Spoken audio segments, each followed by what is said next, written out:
Welcome to r/Malicious Compliance, where we share stories of people conforming to the letter, but not the spirit of request. Thank you friends for subscribing to the channel, and for so many likes. The first story. Boss told me to follow his orders, and then complained about why we did this crap.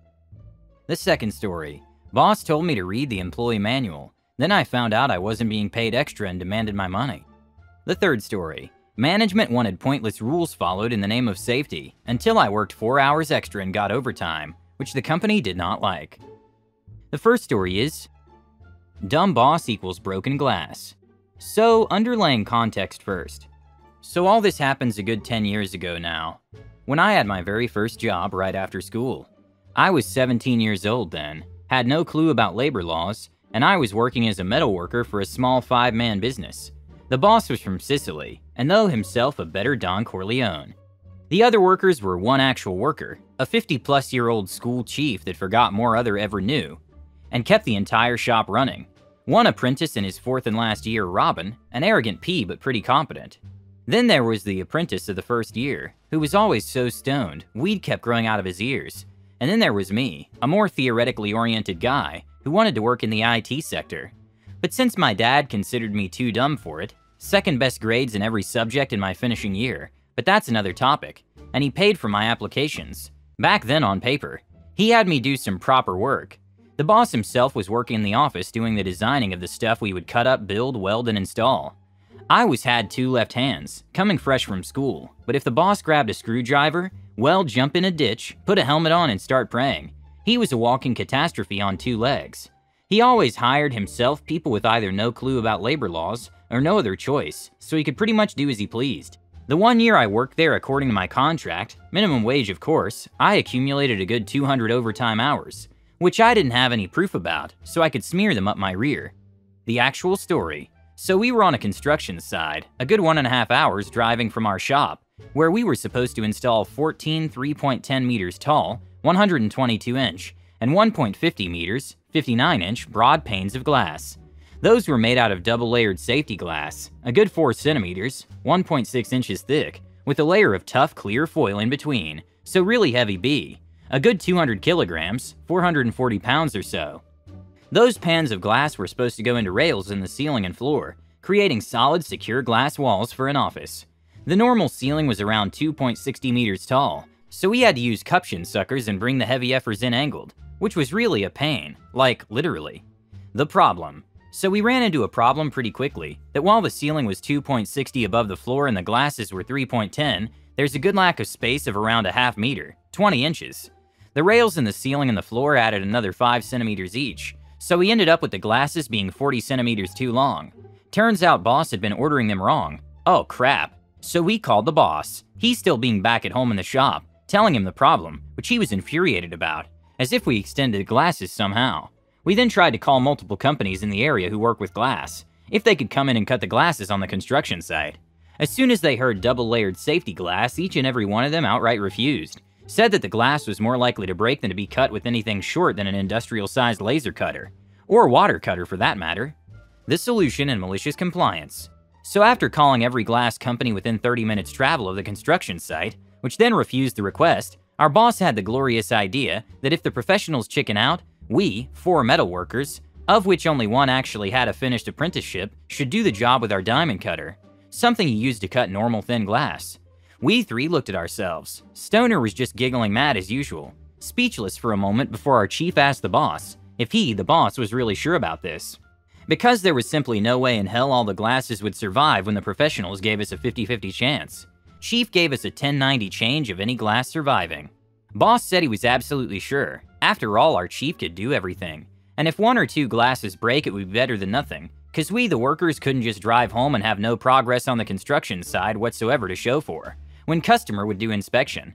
Our chief asked once more if the boss was sure, that he was okay with the risk that a good number of glasses would break, and knowing our boss, we had him on speaker and recorded what he said.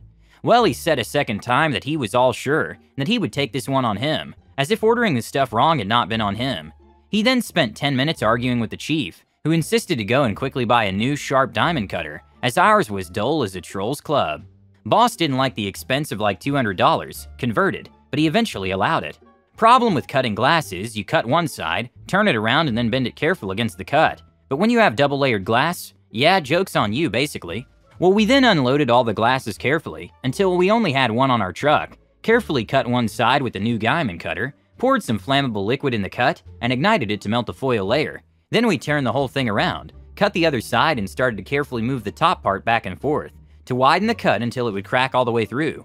From the 14 glasses, 11 were killed, with the crack suddenly going down, splitting the entire length in half. So 3 glasses survived the massacre, and the rest had to be reordered completely by our boss, instead of just being sent in for a professional cut with a proper machine.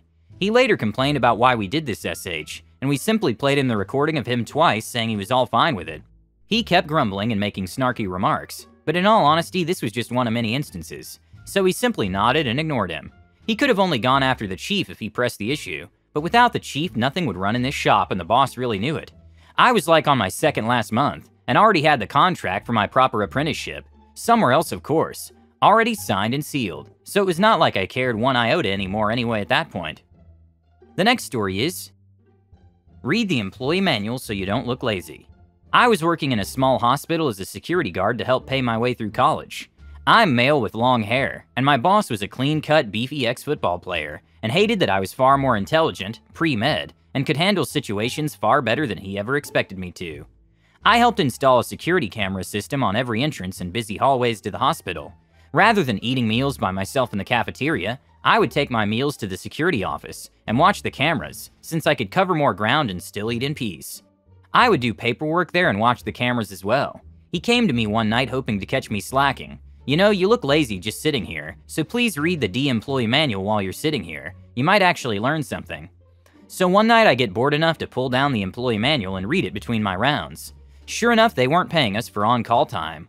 Not only that, they were paying us wrong for when we got called in during our on-call hours. And any time we got called, we were supposed to be paid from the time we were paged until we arrived back home at no less than 1 hour per call, and rounded up to the half hour. I promptly photocopied the page, highlighted the section, placed a copy in each security guard's messages box, and across the hall on the human resources lady's desk. I even printed off the timesheets and corrected it for proper pay I was owed, $700 or so, from the past 2 years, and left copies in HR and my boss's desk. The next day during my day off, I received a call from our secretary saying I needed to come in immediately. I walked into the secretary just smiling at me, my supervisor grinning from ear to ear, and my boss mad as hell. I sat quietly while he berated me about this BS move I had just pulled, to which I replied, "If I recall, you told me to read the employee manual so I don't look lazy." So I did. At this point, he was threatening me and screaming so loudly he could be heard way down the hallway. He was threatening to fire me for insubordination, and a list of other infractions. I simply stared at him and said, "I think we should talk to human resources." Stood up and walked across the hall with him screaming at me the whole way as he stood up to follow me. I knocked on the open door. "Hey Rhonda, did you get my memo and corrected timesheet?" She simply smiled and said, "I sure did. I'll cut your check as soon as I can." I replied, "And did you catch Larry threatening to fire me for reading the employee manual like he told me to?" "I sure did, hun, and you don't need to worry about your job. You're safe here, and if you need to file a complaint, we heard everything." I turned around to find Larry fuming and red in the face. He turned around and walked out of the hospital to go cool off. Our secretary, my supervisor, and HR all just stood there and broke out laughing. I looked at our secretary and said, "Could you please log my hour for the time I had to come in for this? Best $700 check I ever cashed." The last story is, follow the safety rules. So years ago, I worked for a US chain of supermarkets that like the asterisk. I spent years there and worked a number of positions, but this story has to do with me being a buggy boy, long before the global plague. This store was notorious for understaffing, a 24-hour supercenter serving over 20 communities, and the store ran with about 300 people on payroll when it needed 500 plus. I was one of 4 cart pushers on payroll, to cover the parking lot 24 hours a day, 7 days a week. It wasn't pretty. How did we manage? Simple, we cut corners. See, the safety rules required that we use a ratcheting safety strap anytime we push more than 3 carts, plus no more than 10 at a time by hand, or 20 in a trip with the remote pusher. We ignored that. We didn't use the straps and my personal record was I think 46 without assistance. But that was late night cleanup in a lot empty of cars. Anyway, once in a while management would catch the safety rules are absolute bug and breathe down our necks about it, and I got fed up with it. I was the only cart pusher on schedule for about 8 hours, and was told when I came in that I was expected to follow all the rules to a T. So I got my strap and got to work. I did actually try. I took pride in my work, but I couldn't keep up with demand, and by the time the store quieted down around 10 p.m. when night shift came in, I was due to leave at 11, and the lot was still a mess. So I tracked down the night shift manager since mine was long gone. I'm supposed to leave at 11. Do you want me to leave at 11 or when the lot is clear? When the lot is clear. He wasn't being a D and I liked the guy. My malice was directed at the day shift managers. I went back to report that the lot was clean at about 3 a.m. He told me he thought I had left hours ago. I usually left with a clean parking lot and within about 10 minutes of my scheduled time. I just shrugged and said matter-of-factly, that's how long it takes to do it the right way. Again, I wasn't trying to be a D to him, but the store didn't like giving overtime or hours beyond what was scheduled, and I knew he would tell them about it. I didn't hear a single word about the safety rules for months afterwards, and the managers looked sheepish when they saw me. Edit. A common thing I'm noticing in more than a few replies is the sentiment that I was putting myself at risk of injury, or that the safety rules are always implemented because someone somewhere hurt themselves by not staying within these guidelines, and are apparently never written by paper pushers who've never done the job in their lives, but think the rules sound good on paper, regardless of what implementation would actually mean. To clear some of this up, the straps actually put us at a higher risk of injury, not lower. If you'd put just enough pressure to put tension on the strap, the carts had a tendency to buck and pull, becoming harder to safely control. The two ways around this are, put less tension on the strap, which isn't complying with the safety regulation, or put so much tension on it that the front wheels come off the ground, but doing this can strain your arms and shoulders, especially when you do it hundreds of times a day. The number of buggies seemed to be pretty arbitrary, as the first time HR caught me pushing too many, I had 14, oh no, and fussed at me. I broke off 10, spun the line around and pushed it up the small hill backwards, with one hand while giving her a big grin. One of my favorite stories working there. We had a guy in his 60s who pushed more than that all day long. I didn't start to struggle until I had around 20 in a line, but even that was manageable alone, easy with help. Someone to guide and control the front. For the argument that my hard work meant that management would just expect people to keep it up and never hire more workers, you clearly have never shopped at these stores. Before self-checkouts were common, the meme was 20 registers, only 2 were open. They didn't care if you worked hard or not, if there was coverage or not, or if customers had to wait or not. My hard work was a point of pride at the time, and appreciated by the third shift stalkers who wouldn't have to clean the lot at night.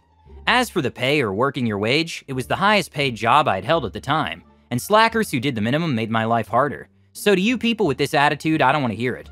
Pull your own weight and quit expecting someone else to cover you because you're lazy. The one valid argument is that the rules were there that if something happened, I could be blamed and thrown under the bus.